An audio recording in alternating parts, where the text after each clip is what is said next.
ಕರ್ನಾಟಕ ಸರ್ಕಾರಿ ನೌಕರರಿಗೆ ಕೊನೆಗೂ ಮುಖ್ಯಮಂತ್ರಿ ಸಿದ್ದರಾಮಯ್ಯ ಅವರು ಪಿಂಚಣಿಯ ಗುಡ್ ನ್ಯೂಸ್ ನೀಡಿದ್ದಾರೆ.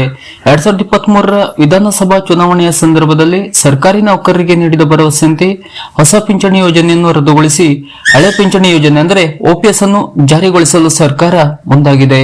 2006ರ ಏಪ್ರಿಲ್ 1ರ ಪೂರ್ವದಲ್ಲಿನ ನೇಮಕಾತಿ ಅಧಿಸೂಚನೆಗಳ ಮೂಲಕ ಆಯ್ಕೆ ಹೊಂದಿ ಆ ದಿನಾಂಕದಂದು ಅಥವಾ ನಂತರದಲ್ಲಿ ರಾಜ್ಯ ಸರ್ಕಾರದ ಸೇವೆಗೆ ಸೇರಿದ ನೌಕರರನ್ನು ಹಿಂದಿನ ಡಿಫೆನ್ಸ್ ಪಿಂಚಣಿ ಯೋಜನೆಗೆ ಒಳಪಡಿಸುವ ಕುರಿತು ಈ ಹಿಂದೆ ರಾಜ್ಯ ಸರ್ಕಾರದ ಅಧಿಕೃತ ರಾಜ್ಯಪತ್ರ ಹೊರಡಿಸಿದೆ. ಇದೀಗ ಬೆಳಗಾವಿಯಲ್ಲಿ ನಡೆಯುತ್ತಿರುವ ಚಳಿಗಾಲದ ಅಧಿವೇಶನದಲ್ಲಿ ಹಳೆ ಪಿಂಚಣಿ ಯೋಜನೆ ಜಾರಿ ಬಗ್ಗೆ ವಿಧಾನಸಭೆಯಲ್ಲಿ ಚರ್ಚೆ ನಡೆದಿದೆ.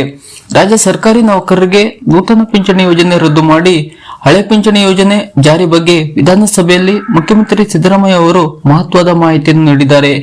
ಬೆಳಗಾವಿ ಚಳಿಗಾಲದ ಅಧಿವೇಶನದ ವಿಧಾನಸಭೆಯಲ್ಲಿ ಪ್ರಶ್ನೋತ್ತರ ಕಲಾಪದಲ್ಲಿ ವೇದವ್ಯಾಸ್ ಕಾಮತ್ ಅವರು ನೂತನ ಪಿಂಚಣಿಗೆ ಒಳಪಡುವ ಇಲಾಖಾವಾರು ನೌಕರರ ಮಾಹಿತಿಯನ್ನು ಕೇಳಿದ್ದಾರೆ. ಇದಕ್ಕೆ ಉತ್ತರಿಸಿದ ಮುಖ್ಯಮಂತ್ರಿ ಸಿದ್ದರಾಮಯ್ಯ ಅವರು ಎನ್ಪಿಎಸ್ ನೌಕರರ ಸಂಖ್ಯೆ 2,88,054 ಇಲಾಖಾವಾರು ನೌಕರರ ವಿವರವನ್ನು ಅನುಬಂಧದಲ್ಲಿ ನೀಡಲಾಗಿದೆ.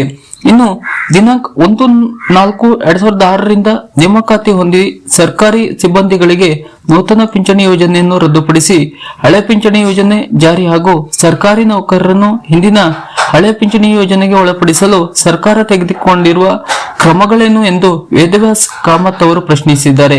ಈ ಪ್ರಶ್ನೆಗಳಿಗೆ ಮುಖ್ಯಮಂತ್ರಿ ಸಿದ್ದರಾಮಯ್ಯ ಅವರು ಉತ್ತರಿಸಿದ್ದು, ರಾಜ್ಯದಲ್ಲಿ ಜಾರಿಯಲ್ಲಿರುವ ರಾಷ್ಟ್ರೀಯ ಯೋಜನೆಗೆ ಸೂಕ್ತ ಬದಲಾವಣೆ ಮಾರ್ಪಾಡು ಮಾಡಲು ಸಮಗ್ರವಾಗಿ ಪರಿಶೀಲಿಸಲು ಈಗಾಗಲೇ ಕ್ರಮಗಳನ್ನು ಕೈಗೊಂಡಿದ್ದು, ಸರ್ಕಾರದ ಅಪರ ಮುಖ್ಯ ಕಾರ್ಯದರ್ಶಿಯವರ ಅಧ್ಯಕ್ಷತೆಯಲ್ಲಿ ದಿನಾಂಕ 11/12/2018 ಹಾಗೂ 1/3/2023 ಆದೇಶಗಳನ್ವಯನ್ನು ರಚಿಸಲಾಗಿರುವ ಸಮಿತಿಯನ್ನು ದಿನಾಂಕ 16/8/2024ರಲ್ಲಿ ಪುನರ್ ರಚಿಸಿ ಆದೇಶಿಸಲಾಗಿರುತ್ತದೆ. ಸಮಿತಿಯ ವರದಿಯನ್ನು ನಿರೀಕ್ಷಿಸಲಾಗಿದೆ ಎಂದು ತಿಳಿಸಿದ್ದಾರೆ. ಕರ್ನಾಟಕ ರಾಜ್ಯ ಸರ್ಕಾರಿ ನೌಕರರಿಗೆ ಹೊಸ ಪಿಂಚಣಿ ಯೋಜನೆ ರದ್ದು ಮಾಡಿ ಹಳೆ ಪಿಂಚಣಿ ಯೋಜನೆ ಜಾರಿ ಮಾಡಲು ಸರ್ಕಾರ ರಚಿಸಿರುವ ಸಮಿತಿಯು ಈಗಾಗಲೇ ವರದಿ ಸಿದ್ಧಪಡಿಸಿದ್ದು, ವರದಿಯನ್ನು 1 ವಾರದೊಳಗೆ ಸರ್ಕಾರಕ್ಕೆ ಸಲ್ಲಿಸುವ ಭರವಸೆಯನ್ನು ನೀಡಲಾಗಿದೆ.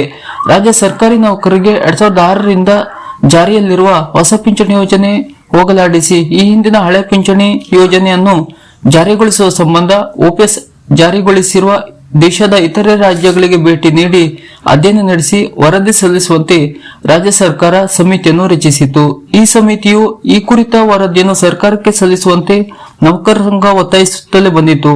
ಕಳೆದ ಡಿಸೆಂಬರ್ 3ರಂದು ರಾಜ್ಯ ಸರ್ಕಾರಿ ನೌಕರರ ಸಂಘದ ರಾಜ್ಯಾಧ್ಯಕ್ಷರಾದ ಷಡಾಕ್ಷರಿ ಅವರ ನೇತೃತ್ವದ ನಿಯೋಗವು ಎನ್ಪಿಎಸ್ ಸಮಿತಿಯ ಸದಸ್ಯರು ಹಾಗೂ ಆರ್ಥಿಕ ಇಲಾಖೆ ಕಾರ್ಯದರ್ಶಿಗಳಾದ ಡಾಕ್ಟರ್ ಎಂಟಿ ರೇಜು ಅವರನ್ನು ಭೇಟಿ ಮಾಡಿ ಚರ್ಚೆ ನಡೆಸಿದ ಸಂದರ್ಭದಲ್ಲಿ ಸಮಿತಿಯು ಈಗಾಗಲೇ ವರದಿ ಸಿದ್ಧಪಡಿಸಿದ್ದು 1 ವಾರದೊಳಗೆ ಸಮಿತಿಯು ಸಭೆ ನಡೆಸಿ ಸರ್ಕಾರಕ್ಕೆ ವರದಿ ಸಲ್ಲಿಸುವುದಾಗಿ ಭರವಸೆಯನ್ನು ನೀಡಿದೆ. ಅದಾದ ನಂತರ ಸಿಎಂ ಕೈ ಸೇರಲಿದ್ದು ಈ ವರದಿ ಮುಂದಿನ ನಡೆ ಸಿಎಂ ಮೇಲೆ ನಿರ್ಧಾರವಾಗಲಿದೆ. ಮುಂದೆ ಓಪಿಎಸ್ ಪಿಂಚಣಿ ಜಾರಿಯಾಗುವ ಲಕ್ಷಣ ಬಹುತೇಕ ಖಚಿತವಾಗಿದೆ. ಸರ್ಕಾರದ ಈ ತರದ ಇನ್ನಷ್ಟು ಮಾಹಿತಿಗಳಿಗಾಗಿ ನಮ್ಮ ಚಾನೆಲ್ ಅನ್ನು ಸಬ್ಸ್ಕ್ರೈಬ್ ಮಾಡಿ ನಮ್ಮನ್ನು ಕೂಡ ಬೆಂಬಲಿಸಿ. ನಮಸ್ಕಾರ.